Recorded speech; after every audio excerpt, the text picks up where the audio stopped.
నమస్తే, welcome to are voice. నేను journalist నవత. 2016లో బెంగాల్లో మమతా ప్రభుత్వం 25,753 టీచింగ్ మరియు నాన్ టీచింగ్ పోస్ట్ భర్తీకి WBSSC ద్వారా పరీక్షలు, ఇంటర్వ్యూలు నిర్వహించి భర్తీ చేసింది. అయితే ఈ నియామకాలలో భారీ అవినీతి జరిగిందని, అసలు కనీస విద్యార్హతలు లేని వారికి OMR ఆన్సర్ షీట్స్ మార్చి ఉద్యోగాలిచ్చి మెరిట్ విద్యార్థులకు అన్యాయం చేశారని కొందరు అభ్యర్థులు 2022 కలకత్తా హైకోర్టుకు వెళ్ళగా హైకోర్టు CBI విచారణను ఆదేశించగా నియామకాలలో దారుణమైన అవకతవకలు జరిగాయని, భారీ ఎత్తున డబ్బులు చేతులు మారాయని CBI హైకోర్టుకు రిపోర్ట్ ఇచ్చింది. దర్యాప్తులో భాగంగా CBI విద్యాశాఖ మంత్రిని అరెస్టు చేసి అతని కీప్ ఇంటి నుంచి 25 కోట్ల క్యాష్ రికవరీ చేసింది. WBSSC అడ్వైజర్ని అరెస్ట్ చేసి 230 కోట్ల ఆస్తులు జప్తు చేసింది. CBI రిపోర్టు ఆధారంగా హైకోర్టు మొత్తం నియామకాలన్నింటినీ రద్దు చేసింది. హైకోర్టు అన్ని నియామకాలను రద్దు చేయడంపై మమత ప్రభుత్వం సుప్రీంకోర్టు వెళ్ళగా ఏప్రిల్ 2024లో సుప్రీంకోర్టు కూడా నియామకాల పరమ దారుణంగా పూర్తి అవినీతితో జరిగాయని విమర్శించి రద్దును సమర్థించి మళ్లీ నియామకాలకు కొత్త నోటీసు ఇవ్వాలని ఆదేశించింది. ఈ తీర్పుపై ఆగస్టు 2025లో బెంగాల్ ప్రభుత్వం రివ్యూ పిటిషన్ వేయగా సుప్రీంకోర్టు దానిని తిరస్కరించింది.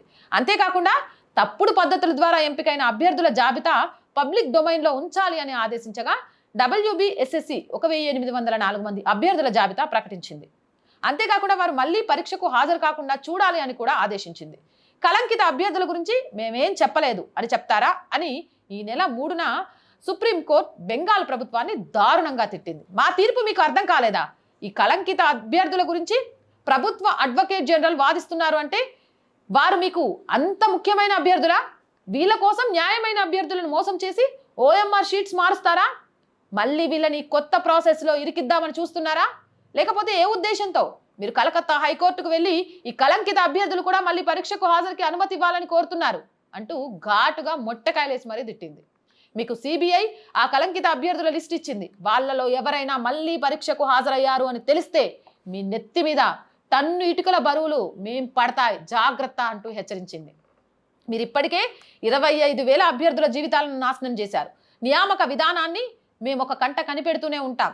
అవసరం అనిపిస్తే మళ్ళీ కలుగజేసుకుంటాం. దీనికి అధికారులు, బోర్డు, రాష్ట్ర ప్రభుత్వం బాధ్యత వహించాలని చెబుతూ సెప్టెంబర్ 7, 14 తేదీల్లో పరీక్ష నిర్వహించడానికి సుప్రీంకోర్టు అనుమతి ఇచ్చింది. ఇదిలా ఉండగా నిన్న మమత ఒక సభలో మాట్లాడుతూ మాకు ఇచ్చిన వాళ్లకు మేము ఉద్యోగాలు ఇచ్చే స్వేచ్ఛ మాకు లేదా?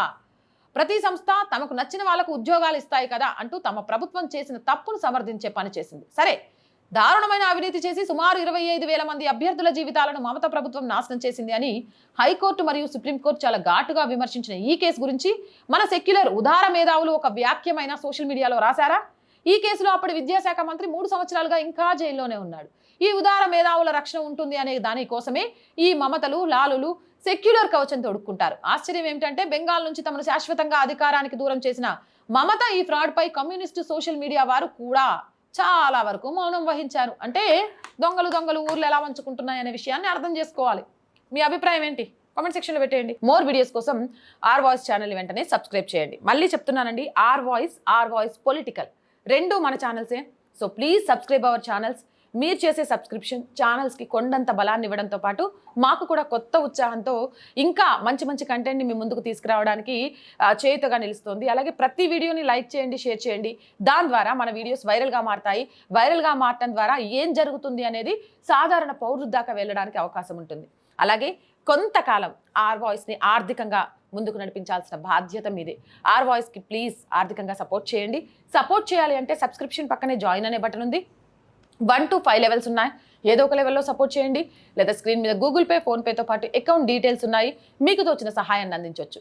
వ్యాపార ప్రకటనల కోసం 8328500576 నెంబర్ని సంప్రదించండి. మళ్ళీ చెప్తూనే ఉన్నాం, ఛానల్ వ్యూవర్షిప్ బాగుంటుంది, ఛానల్ చూసే ప్రేక్షకులు ఉన్నారు. ఖచ్చితంగా ఒక పేపర్ కోసమో లేకపోతే ఒకరోజు ఏమంటారు శాటిలైట్ ఛానల్స్లో యాడ్స్ కోసమో లక్షలు పెడుతూ ఉంటారు.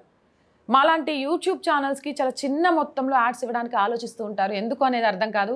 కానీ మీరు ఇచ్చే యాడ్స్ మా ఛానల్ ఆర్థికంగా సస్టైన్ అవ్వడానికి ఉపయోగపడటంతో పాటు కొత్త ఎక్విప్మెంట్ తీసుకోవడానికి, కొత్త ప్రయోగాలు చేయడానికి ఆర్థిక చేయూతగా నిలుస్తుంది. దాని ద్వారా రెట్టించిన ఉత్సాహంతో మేము ఇంకా ముందుకు రాగలుగుతాం.